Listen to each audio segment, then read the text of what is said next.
Nah, di sini saya akan menjelaskan awal mula terjadinya banjir bandang di Aceh. Banjir bandang besar di Aceh itu terjadi pada akhir November, tepatnya tanggal 25 sampai tanggal 26 November tahun 2025.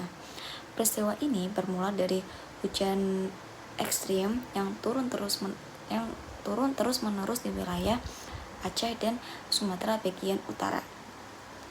Hujan dengan intensitas yang sangat tinggi itu berlangsung selama beberapa hari tanpa jeda, sehingga mengakibatkan sungai-sungai besar di Aceh itu meluap.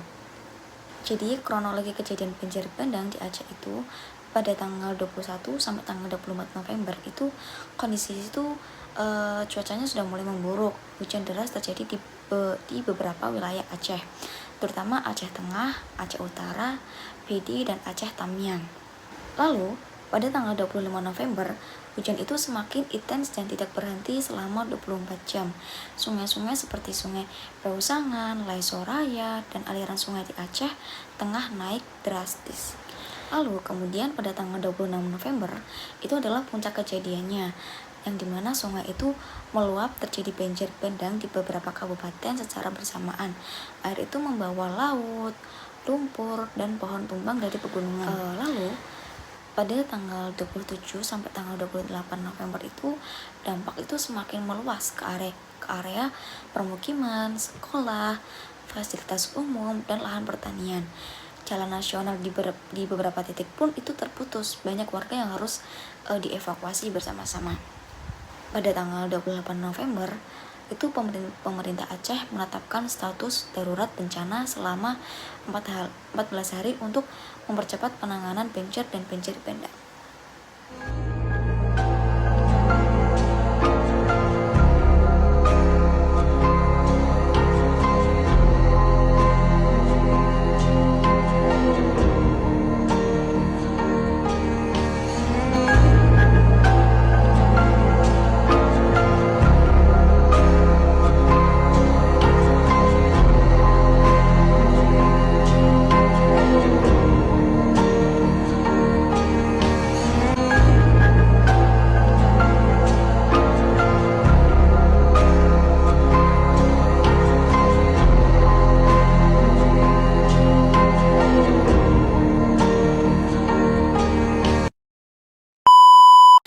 Ada beberapa wilayah yang kena dampak banjir bandang ini, yang terutama itu ada Aceh Tamiang, Aceh Utara, Aceh Tengah, Pidi, lalu ada Biren, Aceh Singkil, lalu ada Lok Seomawe, ada Langsa, dan sebagian Aceh Barat dan Aceh Selatan.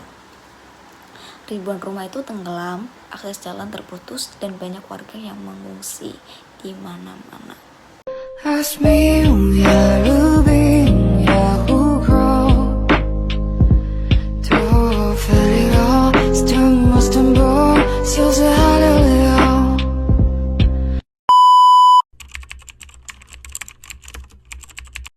Nah, di sini saya akan menjelaskan beberapa penyebab banjir bandang di Aceh ini.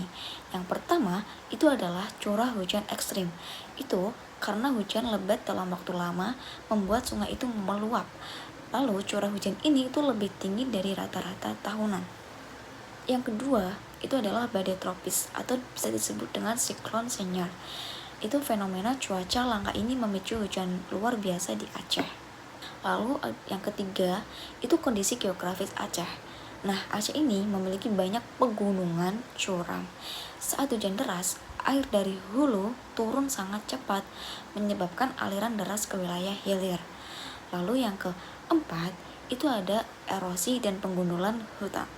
Nah, pembukaan hutan dan deforestasi di beberapa wilayah memperparah kondisi sehingga tanah tidak menyerap air.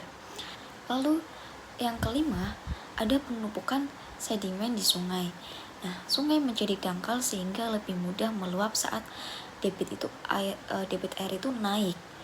Lalu yang keenam, itu ada pemukiman dekat sungai. Itu tuh banyak masyarakat tinggal di bantaran sungai, sehingga ketika banjir bandang terjadi kerusakan yang lebih besar. Lalu yang terakhir, itu ada perubahan iklim global. Itu adalah cuaca ekstrim semakin sering terjadi dan menyebabkan kejadian banjir lebih parah. Nah, di sini saya akan menyebutkan beberapa dampak dari banjir bandang Aceh ini. Yang pertama, itu adalah ribuan rumah rusak atau tenggelam. Yang kedua, ratusan hektar sawah dan kebun itu hanyut. Yang ketiga, jalan dan jembatan itu rusak total.